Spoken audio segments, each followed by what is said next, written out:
All right, cool. All right, everybody, here with composer extraordinaire Armand Petri. How you doing, Armand? I'm doing really well, thank you. Good, good. Thanks so much for chatting with us today. I feel like we could spend multiple episodes chatting about all the amazing sound work that you do, producing some incredible bands, musicians like 10,000 Maniacs, Goo-Goo Dolls. List goes on and on, my friend. But today we're of course talking about your involvement with film, specifically with our mutual pal Greg Lamberson's recent upcoming film, Frenzy Moon. Before we jump into specifically about the movie, I know you talked to me a little bit about this, but how does a guy go from producing some very successful, phenomenal musicians to get involved in doing composing for film work? Well, I've always wanted to do it and have never had the opportunity to. I'll keep the story as short as possible. We got involved with the Buffalo film community through a wonderful person who unfortunately has passed away, Michael O'Hara. My wife is an actress, and she was in one of Michael's film, a film with Michael, directed by Greg Lamberson. And we became friends with the Lambersons. And Greg was having his film festival, and we were babysitting his daughter, Kaylin, who was she was about 6 or 7 at the time. And I had to drive her to the event, and she didn't stop talking. It's a 25-minute ride, and all this gibberish was coming out of the back. And I'm just wondering, when is she going to stop? But in the midst of it, I heard, and my daddy's making a movie about killer boobies. And I went, did I hear that right? So I went to Greg. I said, I dropped Kaylin off. I said, are you making a movie with killer boobies? And Greg, in his usual saying, is just like there. He turns around and goes, yes. I said, I'd like to write the music for it. And he said, also do a script. So he did. And the script was written by Paul McGinnis, and it was fantastic. I was expecting like a Porky's kind of dumbed down thing, and it was not. It was really intelligent.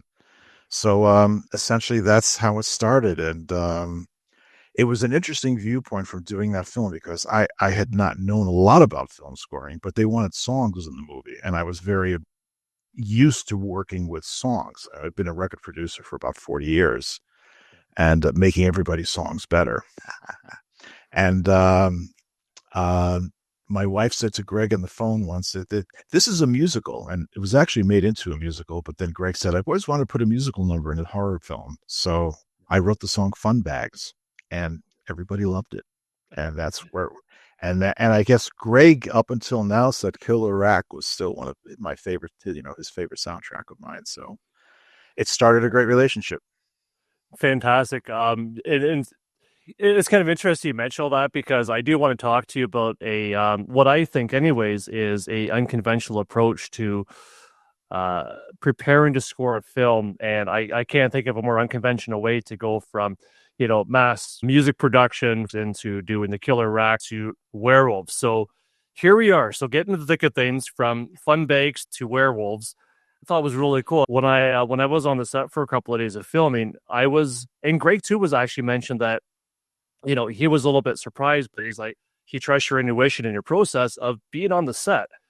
And it seems like that's a really unconventional thing for a music composer to do, is to actually be on set, watch it all happening. But there you were.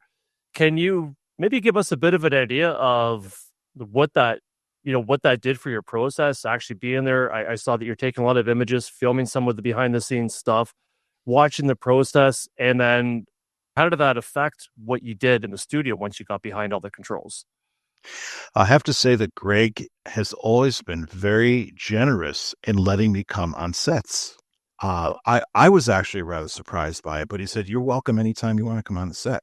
So it does help. Part of it is also seeing how everybody's interacting with each other and all that. So you watch the scenes being filmed, and then you get a sense of idea of where I want to go with it. So it's actually I'm pre-prepared before I actually get the rough cut.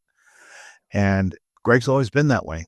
And I think because I was hanging around sets so much, he just in this frenzy moon, he says, why don't you just do behind the scenes stuff for me? So then you can be on set more and we'll get something out of it rather than you just hanging around. But yeah, it's an important thing. It really is. Yeah, so I think that describes Greg's approach to so many different things too, is certainly kind and generous and accessible as well, and that definitely shines in a lot of the stuff that he does. I remember, kind of even go back to Guns of Eden, I was able to see a very early cut of the film before any of the special effects were put in, or any of the, not so much special effects. I saw the helicopter that he fooled everybody with, but before any of the actual sound was in. And then seeing it afterwards, I thought, that's just brilliant. I wouldn't have thought that, like, that scene. I'm like, what is going on with this? And then all of a sudden, with your composition behind the sounds, it just brought the whole thing to life and gave it a completely new perspective. And as far as, deciding, how you might work, maybe you worked with the editing team to ensure that your contributions would have their desired effect. Uh, you talked a little bit about that, where you said, I see this instrument coming in here, this sound coming in here. Can you maybe walk us through a little bit of that, which I know is probably a lot like saying, what's your magic? Define your magic and all this. But is it possible to talk a little bit about that as far as how you knew Sure. what went where? Um, so I'm kind of like an old school kind of person. I like themes in movies, the actual kind of a character getting a theme. And that's sometimes when showing up on set, that does happen a lot. So I can see the character as they're doing it. So, as they're acting. So that's more of the traditional sense of what I do. So I make sure I get a character theme, and it kind of goes from there. I'll talk a little bit about Frenzy Moon.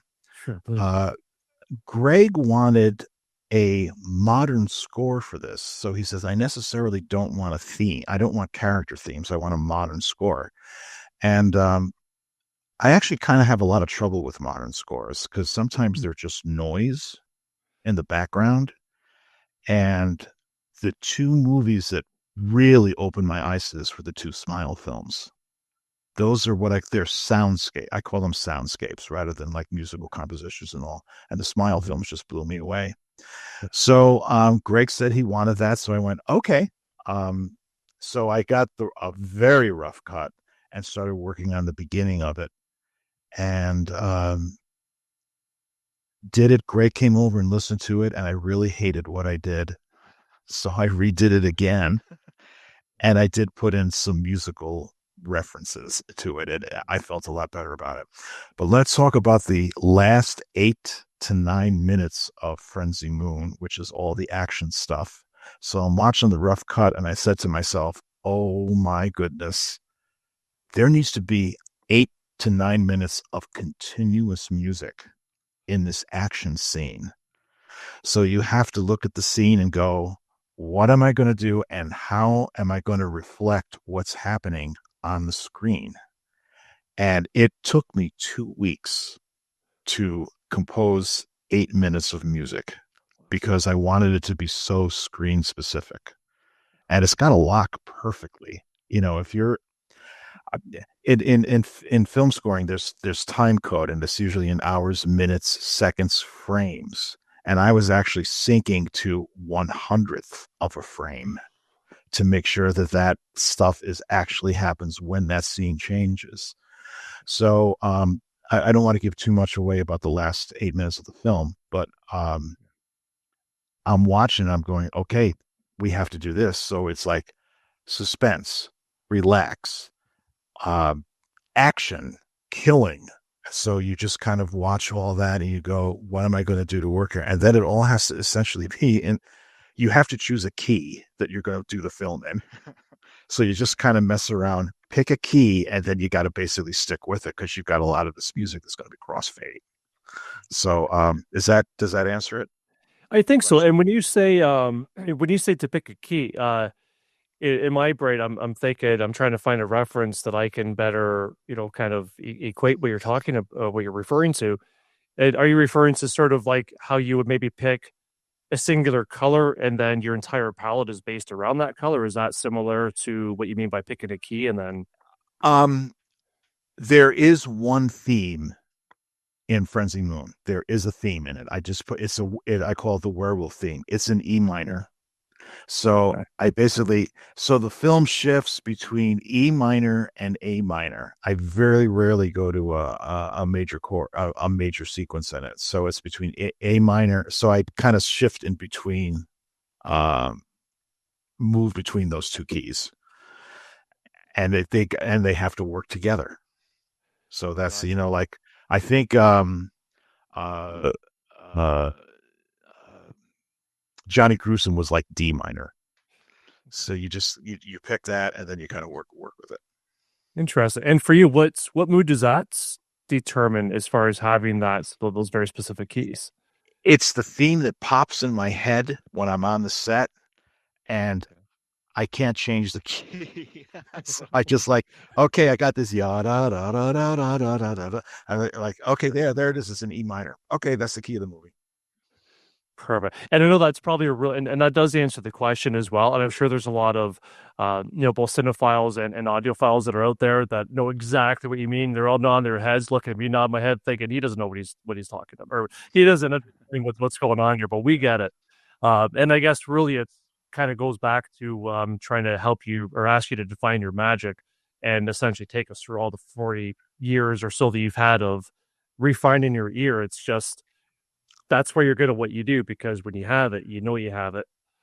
Yeah, it's essentially like music production. Someone will bring in, so like the Goo-Goo Dolls or somebody will bring in a song, and I know straying away from the movie, but the song "Name" by the Goo-Goo Dolls, which became their first big hit, it was originally more of a rock song, but listening to the lyrics, I was like, let's calm it down and let's do this and this, and I cut the verses were longer, I cut them, and John worked on lyrics, and that's what we came up with. So I guess I still take to visually and all to movies what I did with songs.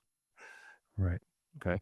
And is there any key element that's, I mean, I know certainly from somebody that loves to watch movies, when the sound gets it right, it just makes the movie so much more. But at the same time, when they get it wrong, I mean, I might be alone in this, but for example, and it's funny because I mentioned a bit ago that I don't really watch a lot of comic book movies. However, I absolutely love the movie Guardians of the Galaxy. I think that the soundtrack for that first movie Yeah. was such a major part of the experience.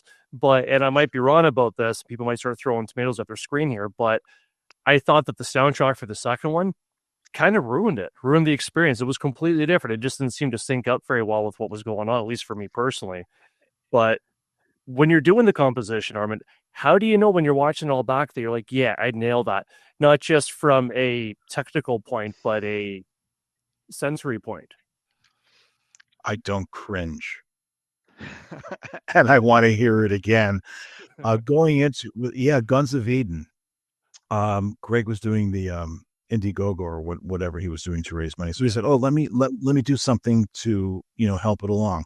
So I went into the studio and I laid this basic track down and put something to it, and it was terrible. Oh God, I listened back to it and I just went, "This is stupid. This just isn't going to work." So then I came up with, and Greg specifically mentioned, and we can go into this a little bit later. He Sure. wanted on Grainer kind of music in the first part of it, and Ron Grainer wrote Doctor Who theme and The Prisoner, the Patrick McGowan, one of my favorite TV theme. And so I just came up with a Ron Grainer thing and just did it, and Greg loved it. And I think it worked perfectly because it was simple. For you film composers out there, don't overwork it. Keep it simple and get the mood of what you're seeing and make it simple. And I can imagine. I mean, I think that that's fantastic advice for so many different things, especially as somebody like me that tends to overthink everything. And then it's a lot of times it's what you take out that makes it, not what you add into a thing. Mhm. That said, was it a bit of a challenge for you, back to you being on set, seeing the hard work that everybody put into it, knowing that a lot of the stuff drops, I would imagine, obviously seeing the final cut of the film and seeing what was taken out of the movie. Was it challenging for you to not want to put more things in and to keep it simple, knowing kind of everything that happened behind the scenes as well and how much work went into a thing?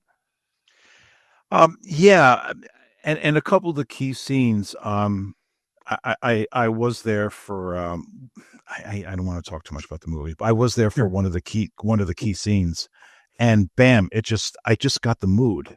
And when it's foggy and dark and all this is going on, you just kind of go, okay, what's going to, and the feeling of as I'm watching it and I was doing behind the scenes, so I was seeing it in a viewfinder.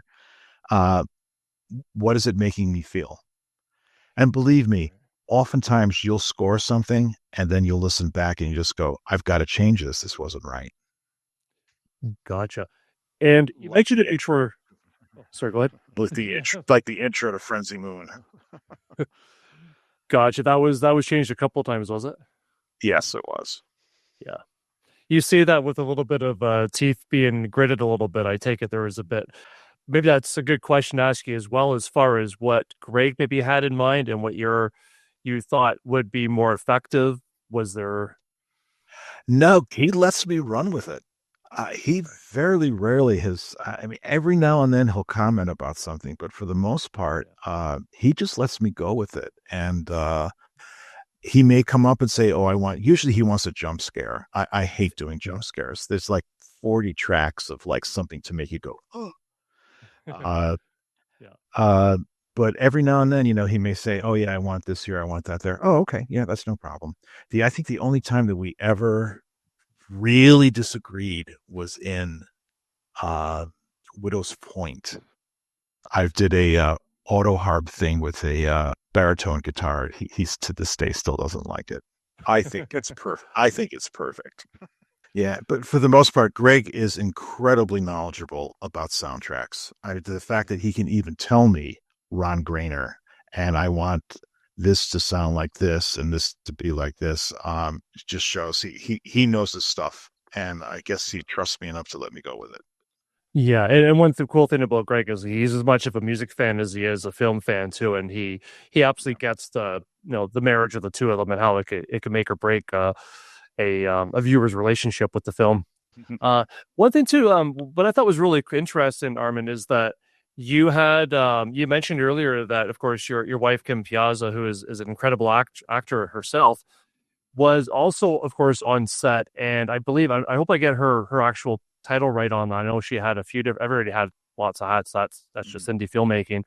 But I believe her official role was the script supervisor. I believe it was. Yep. Yep. Okay, cool. So, and I noticed when I sat beside her, she was showing me some of her books, and it was amazing where she literally had, with every single take that was done, minute details, so that way, the editor and team very quickly call up on a scene. How integral did you find that was as well? Not only just having somebody with all these Coles Notes versions of everything, but somebody that you're married to and is in your house and is obviously accessible to you throughout the process while you're editing the score. How much did that help? She basically has nothing to do with it. Okay. She wants to be script supervisor. She wants to do it more. As far as what'll happen is that I'll say, hey, come up and look at this and see what you think of it. And most of the 98% of the time she goes, yeah, that's really good. However, when I was writing the songs for Killer Rack, particularly the song I Want to Love You, which is just absolutely brutal, Yeah. she said, I sang one of the verses to her and she said, you have to leave this house. You have to go to your studio and stay there for a while because I can't have you here. But for the most part, I just bounce, concepts off of her and show her, and she'll just say, yeah, that's good, or work on it some more. Gotcha, gotcha. And I mean, she's probably heard enough of your stuff too to know what you might be happy with and what you might not be happy with. I'm Yeah. sure, even if she maybe can't explain it, I'm sure her intuition is probably pretty spot on at this point. Yes, So, definitely. now, did you write your own notes as well? I know you mentioned before about how you kind of had intense action, killer. Did you actually have some written notes, sort of almost like a story outline for what you wanted to convey, and then try to match that story outline with composition? Yeah, yeah, it's interesting. I look at the rough cut and I kind of go, okay, this is what's happening. This is what's happening. This is what's happening. Okay, and then you just start putting it together. And of course, what comes before and after the scene that you're looking at is also just as important as making it what's happening on the screen. You can't have this wild juxtaposition of music. So yeah, it kind of flows like that. And once again, that's the concept of keeping musical keys within your Right. within your parameters, because you don't want to to jump something to jive out, because people will hear, oh wow, that sounds weird. Yeah. Yeah, even if they don't know why, it's Yeah, subconsciously, and all of a sudden now they're back to reality, which you don't want that. That's not the point of a movie. exactly. You want to pull them in all the way. And so, with that in mind, then I mean, obviously, a film. Most films are not filmed in the actual order that they're, that you're watching the final cut in. But for your role in the film with composition, did you find that you did that you kind of did from start to finish, or did you sort of pick out each scenes and build the scenes all over I the place? started with the opening. I started with the opening with the credit scene Yeah. and put it away. And then I worked intensely on the end. Uh really working on that ending because I knew that was the highlight of it. I really had to put my most energy into that. And then I just kind of went back and watched the film and said, okay, need something here. Okay, need something here. And Greg and I actually go through it without music and just kind of Greg tells me, yeah, I want something here. I want this here. I want that here. And sometimes I may deviate, but for the most part, I'm doing what he says because he's good. He knows what he wants.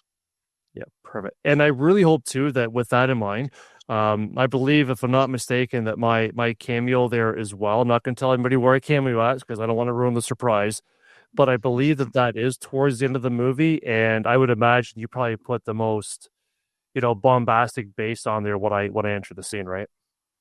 Definitely, definitely. It was the big one of the Perfect. biggest moments of the film. Perfect. Perfect. I'm glad that $50 left on the table got put to good use. Good. I'm cheap and easy. Hey, independent filmmaking, we got to get it where we can. I try to be famous, and Yeah. I figured that jumping into frames and getting yelled at to get the hell out of Greg's frames wasn't working for me. So I thought I needed a different approach. Oh, Greg puts me. He gives me parts, like little cameos in movies, and they get cut. Oh, They get cut off. My car's in the movies a lot, though. I have red Jeeps and my yellow Jeep. They're in there all the time. But me, I get cut. that's right. Hey, you know what? At least you're behind the scenes, so you do your best work with that stuff, I guess. So Yeah. you're in the movie no matter what. Your spirit and the important parts are in the film. So Yeah. that's what counts, I'm sure. You've of course done a lot of previous work on Greg's films, as we already mentioned a few of them. Killer Rack, Whittle's Point, Guns of Eden as well. When I stole your contact information, or I should say, asked for your contact information Mhm. with your email, at least from Greg. One of the things that he mentioned to me is I guess he didn't know that I was going to be having this conversation with you. Is he made a point to say that as far as he's concerned, this is hands down your best score work that you've done on any of your films, and I assume anything that he's heard of you do on any films, which is huge praise, especially from Greg. He doesn't mince Yeah. words, and obviously he's extremely happy. But I want to ask you and put you on the spot. What do you think it is about this that would make Greg feel that way, that this is your best work? This is the first film I've done without a collaborator. I did this totally on my own, and frankly, I was a little scared. It's always nice to have a collaborator to fall back on, Mm. in case you need something. And quite honestly, my main recording. So I'm currently doing the new 10,000 Maniacs record, and my studio is 30 miles from here. I moved everything I needed to score to the house that I live in.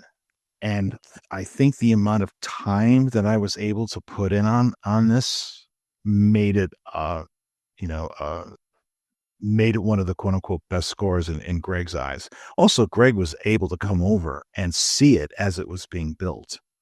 And with his enthusiasm and he basically, yeah, this is really good. I just kind of went, okay, good. I'll just keep going. So it was his support. And I just think the time factor that I got actually to do it, because usually I would go to my studio and I'd be there for 4 or 5 days. And you can't do that. You just can't. Yeah, You lose perspective. So here I could work 5 or 6 hours and go play with the dog or something like that, then come yeah, back. perfect. Yeah, sometimes it's in those quiet moments where you're completely doing something else, and all of a sudden things just start clicking subconsciously, and It's oh, it's what happens. I come up with some of the best stuff while mowing the lawn, weeding, all that kind of stuff, because your brain's still working on it. So yeah, yeah, that's no, how that works 100%. out. Yeah, and then it's such a cool experience when it does work. You know, it's like I often say when I'm just kind of walking around looking like I'm staring off into space. It's like, no, it's okay, sweetheart. I'm working here. Yeah, even when I'm not working, I'm working. So, uh, regarding everything too, and I know we again we talked a little bit about this, and you certainly touched on your relationship with your score in the film. But what do you think it is that makes or breaks a score in a film? What do you think it is that that relationship is just such a symbiotic uh part of the movie watching experience as far as that goes? And I know you could probably think of things where you've watched a movie and the score just completely ruined a certain scene, or other scores where maybe a scene was kind of mediocre on its own, but then with the score, it was just chef's kiss. So I'd love to hear your thoughts on your relationship with music and films. Um, Writing music for film is not about writing nice music. That's not what it's about. It's about reflecting what's happening on the screen at that time, plus before and after that particular scene. And I've seen a lot of films. There was one film in particular that was shown at Greg's Festival, and the music was amazing. I mean, it was just so well done, but it had nothing to do with the movie. Hmm. You and it's that um, so many directors will say, "Oh, I know how important music is," but then they'll get their buddy who's a musician who really doesn't know really anything about writing to a film or to a scene, Right. and or they'll use library music. And I realize that sometimes it's more cost effective, but writing something specific to the scene that is happening is so that's what makes or breaks the film. And I mean, I've been listening to film scores for decades. How often will listen? It's wonderful that these film scores are now being released on vinyl, and they've become Absolutely. such a big deal. So I'll listen to the score before I watch the movie and just see how everything. How does that music? And most importantly, is the concept of these a melodic theme. The melodic theme will stay with you. It will put you into the movie. It will bring you back. Just like you buy a song, you hear a song on the radio, you love it, and you just listen to it over and over again. Right. That theme, and no matter what it is, will bring you into that film. And I loved what Greg said. We watched the 10th anniversary of Killer Rack at the screening room. And Greg, before he started the movie, he said, I defy anybody who's not singing the song Fun Bags when you leave here. And and that is that's what has to stay with you. And Yeah. there have just been such iconic themes, good, the bad, and the ugly, and all just stuff. And and it's simple, and it's Yeah. all the way through the film. Angela Badalamenti, Twin Peaks, that score is incredible. It puts you. And those themes keep popping up and they put you in it. They change your mood. And that's, I think, is probably the most important thing about film scoring. Write to screen. Don't write pretty music.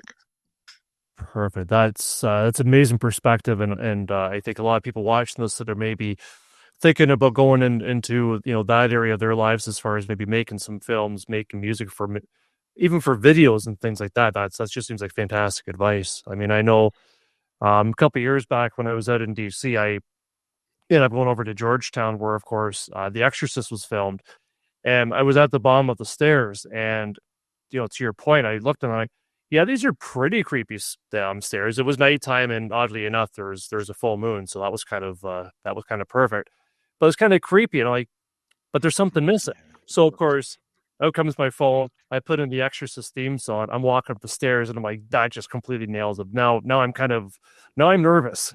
Before I was a little bit uneasy because they're kind of achy. And you put the music in, it's like now I'm nervous about going up these stairs here, and it was weird. It was, I mean, I did it for fun, but it really made the mood. Yeah. It's interesting.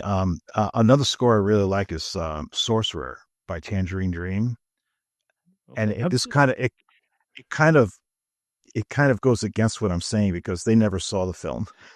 He just put music in, and Friedkin just put music in, and it works so well. So sometimes it does work, but for the most part, I think, as I mentioned before, there's a lot of films that I see with what I call soundscapes, and it's just noise. It's just annoying. Yeah, it's better for it to work on purpose than to work by accident. Yeah, definitely. And when you're now that you're looking back on all this, and you've, I assume that you've, had a chance to maybe watch the film, you see how you're, the effects of the music on there, and then looking back on everything with your entire experience of being on the set, for Frenzy Moon, how do you reflect back on the entire experience? What are the things that come to your mind first when you think about the film and all your experience with it? Well, I think when we did a test screening of it, I was pretty happy with everything. I didn't cringe. Uh, I don't think there's at any moment that I actually cringed. So I was pretty happy with it. I think what's going to have to happen is I'm going to have to see it in about a month in an environment where I'm watching the film. Let's Right. see how I kind of reflect back on it.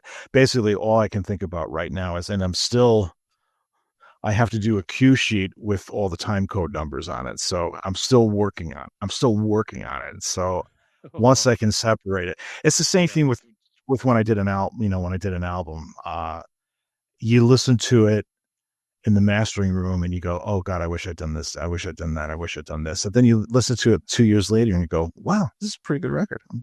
I didn't realize it sounded so good.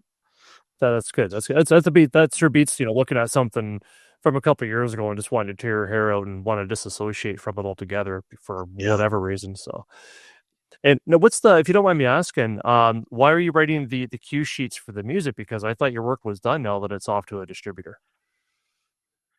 No, it's basically for the mastering for I guess the DVD mastering. Oh, okay. So you have to write down all the cues where the music comes in. So I'm still Gotcha. working on it. Cool. Okay. I'm going through and making sure all the cues are fine.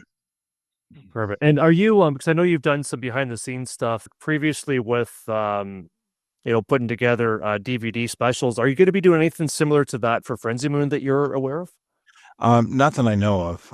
Usually somebody else will do that. Kind of those days that I did when I worked with Synapse and Elite and Anchor Bay and all that.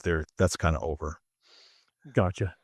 It's become more of it's become a lot easier. When I initially started, the first movie that I did producing audio commentaries for was Night of the Living Dead, which was in '92. So you know, computer recording and all had not come into effect yet. So I was using the dreaded ADATs to record everybody. Gotcha. So Gotcha. people now with computer, they can get somebody close by with a computer just to come in and do an audio commentary. But yes, it was a good time. I met a lot of really cool people. Good. Got Good. to spend the Well, day with Christopher Lee and all that.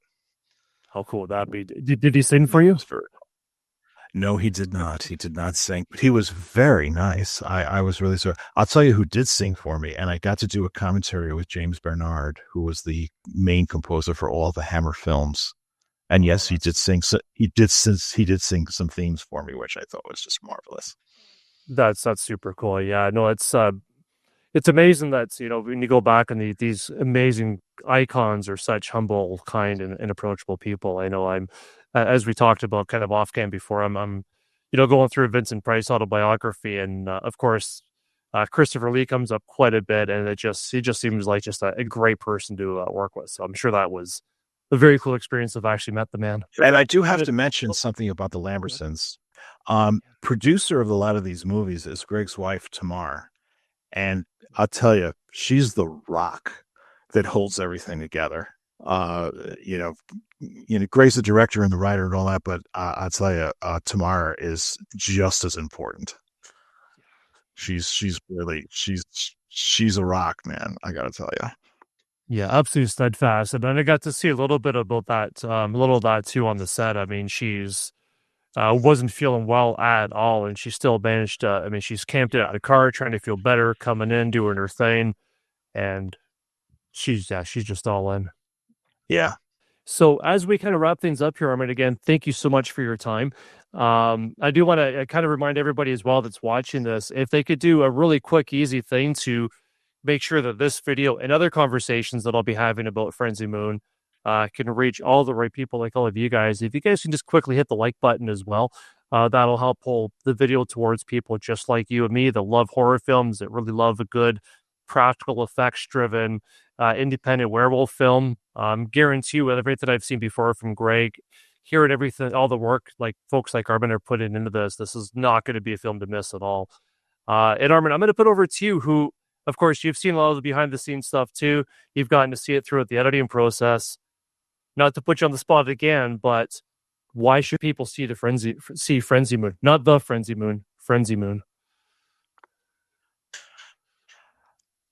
If you like a great throwback movie without cheesy CGI and all that other kind of thing, and you just want a good, solid, fun movie, horror, still scary.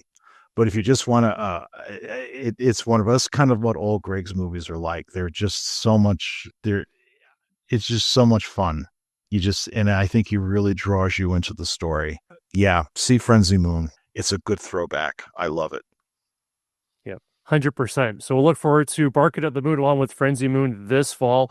Thank you very much for this, Armand. And of course, I will post some links down below as well. So that way folks can kind of get maybe keep touch with you, Armand, as well. What is the best way to keep in touch with you for anybody that wants to maybe see some of the other music stuff that you do or get in touch with you regarding compositions? Probably my Fredonia email, which is Armand, ARMAND .Petri, PETRI at Fredonia, FREDONIA.edu. That'll be the best way to get a hold of me. Awesome. Well, hey, thanks again, Armand. Really appreciate this, man. My pleasure. Good talking with you.